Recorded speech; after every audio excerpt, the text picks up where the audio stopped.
Subo à tribuna para cumprir com minha missão não só de senador pelo Estado de Sergipe. Sobe a essa tribuna hoje um nordestino que conhece de perto as agruras, os sacrifícios do sertanejo, do pequeno agricultor, do trabalhador rural,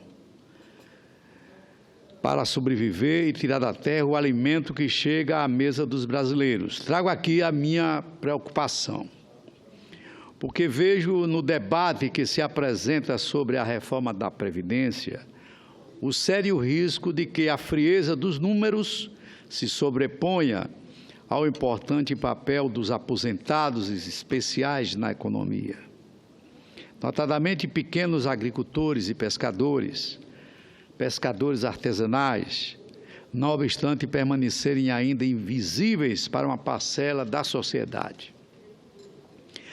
Constituem os pequenos produtores rurais a parte mais fraca de um país ainda infelizmente desigual do ponto de vista econômico e social.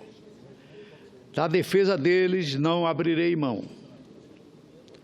O governo, muito embora eu compreendo a situação do presidente da República e que deseja equilibrar a nossa economia e que deseja apresentar saídas para a crise econômica e atrair a atenção do mercado de forma positiva, tanto o mercado interno como o mercado externo, para a geração de emprego e renda.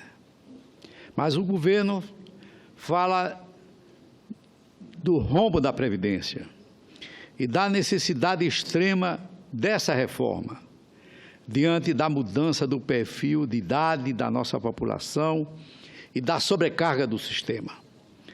Não vamos fugir ao debate, é importante fazermos a travessia da crise para o crescimento. Mas quero dizer que apoio essa discussão, mas não me furtarei a avaliar todos os aspectos da mudança proposta, incluindo os riscos de se tirar o colchão social dos menos assistidos.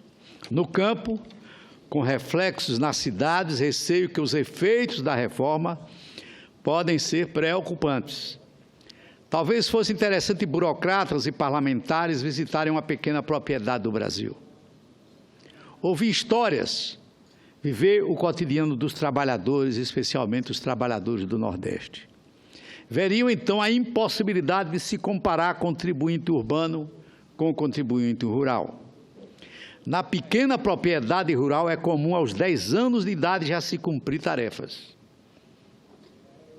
A lida no campo começa, em geral, antes dos 14 anos de idade, apesar das proibições, segundo o Instituto de Pesquisa Econômica Aplicada, IPEA. A jornada vai de 4 da manhã até o anoitecer. Trabalha-se 365 dias no ano, de sol a sol. A renda não é previsível, está associada às condições do clima. Está nas mãos de Deus, como diz o sertanejo. Ouve-se com frequência essa afirmação angustiada da boca do agricultor, que mantém os olhos sempre voltados para o céu, como acontece agora no meu querido estado de Sergipe, que está vivendo uma seca inclemente, a mais grave dos últimos 100 anos. É justamente por essas diferenças que a Constituição de 1988 igualou direitos, acolhendo em suas diferenças os que trabalham mais duramente e em ambientes muitas vezes insalubres. Pelas regras atuais, os trabalhadores rurais já contribuem com base em um percentual sobre a comercialização e precisam comprovar a atividade por 15 anos.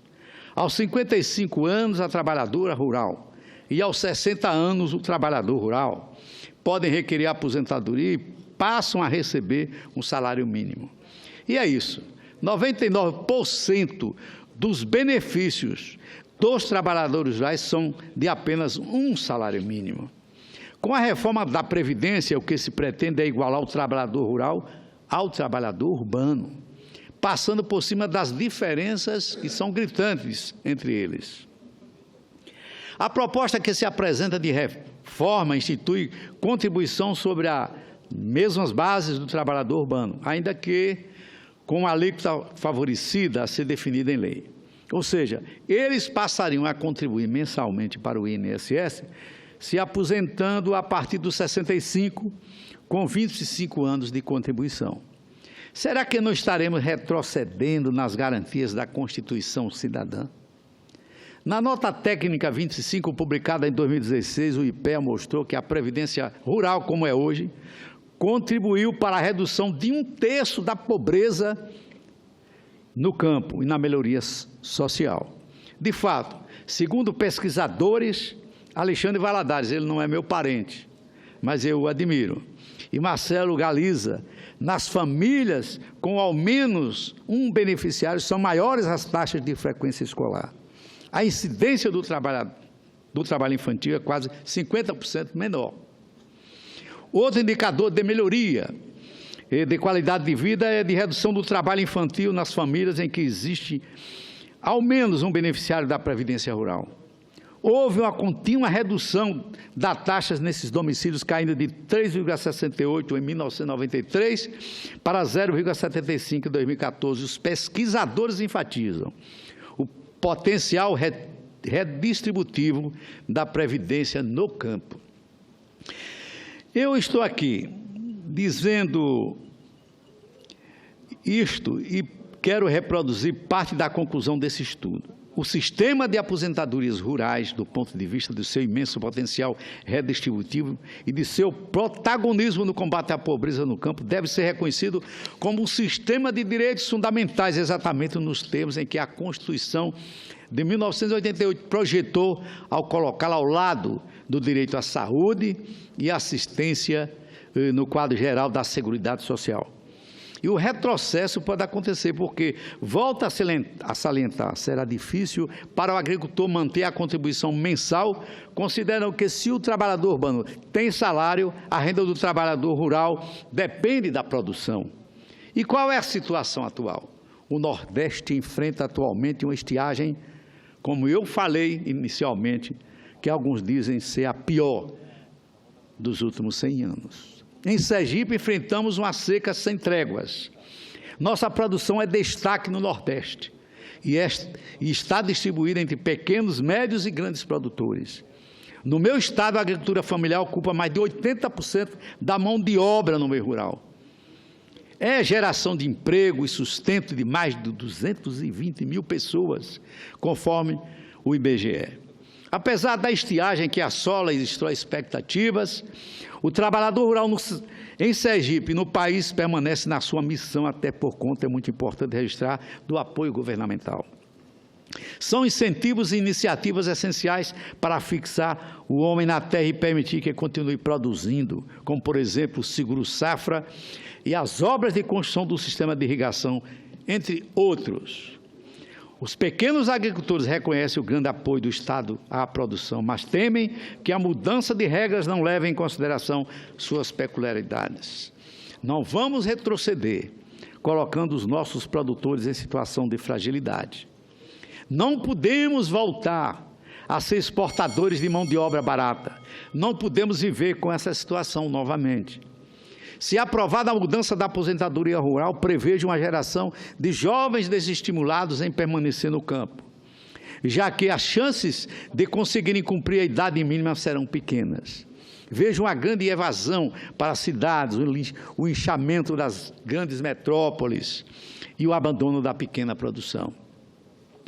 E o que dizer os efeitos da mudança na economia local? Hoje a economia de muitos municípios depende da renda da aposentadoria dos trabalhadores rurais.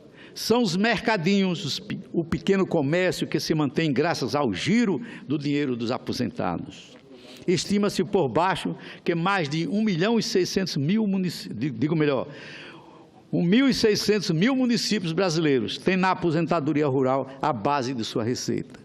Em alguns casos, esses recursos são maiores do que o recebido pelo Fundo de Participação dos municípios. Será que não estaremos sendo draconianos com a parte mais fraca e dos nossos trabalhadores, reforçando a desigualdade social neste país. Temos que nos debruçar sobre a questão. Esse debate precisa ser aprofundado e faremos isso aqui neste Senado Federal. Há uma necessidade de fazer mudanças na Previdência, sem dúvida, mas do jeito que está o projeto da Câmara, não vai passar. É preciso considerar o sistema como um todo. Se há entre as aposentadorias rurais especiais brechas para fraudes, vamos legislar e fiscalizar para evitar irregularidades. Não podemos, contudo, punir de forma generalizada, evitando que uma população já fragilizada e fundamental para a retomada da economia. Esta população que vive no campo, que trabalha pelo crescimento do país, pague sem distinção o custo da crise. Senador Valadares, eu vou encarecer a Vossa Excelência que possa concluir o pronunciamento. Vou lhe dar mais 2 minutos, além dos 3 que já foram dados, serão, na verdade, o dobro do tempo regimental. Outros oradores estão inscritos. Então, eu vou, gentilmente, somos todos iguais aqui, mas eu tenho essa função que não é das mais agradáveis de regular o tempo da sessão. Conclua com 2 minutos, pode ser?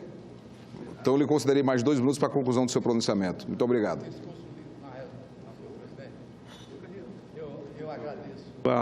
Agradeço a Vossa Excelência, a sua cordialidade e a sua paciência e compreensão. Eu já havia terminado o texto do meu discurso, mas aproveito para dizer o seguinte, que a reforma da Previdência, ela foi feita durante vários governos, aos saltos, aos pedaços, mas algumas providências foram tomadas ao longo desses anos. Reformas que foram iniciadas por Fernando Henrique Cardoso, passando por Lula e até pela própria presidenta Dilma. E agora, o governo do presidente Temer, numa ação, digamos, corajosa ou ambiciosa, resolve fazer uma reforma da Previdência a mais profunda possível. E, a meu ver, conforme isso já foi evidenciado pelo presidente do nosso partido, Carlos Siqueira, e pelo próprio líder do nosso partido aqui no Senado, Fernando Bezerra, senhor presidente, diretamente ao presidente da República, há direitos consagrados na nossa Constituição, direitos em favor do trabalhador, do hipossuficiente, daqueles mais pobres, que são bandeiras defendidas ao longo da nossa história pelo nosso partido. Eu tenho certeza absoluta que o governo deverá compreender a posição do nosso partido, que na sua grande maioria apoia os projetos do presidente da República. Mas em relação à Previdência Social, estamos estudando alternativas para melhorar o projeto e colocar as conquistas sociais que foram feitas ao longo da história em primeiro lugar. Agradeço a Vossa Excelência.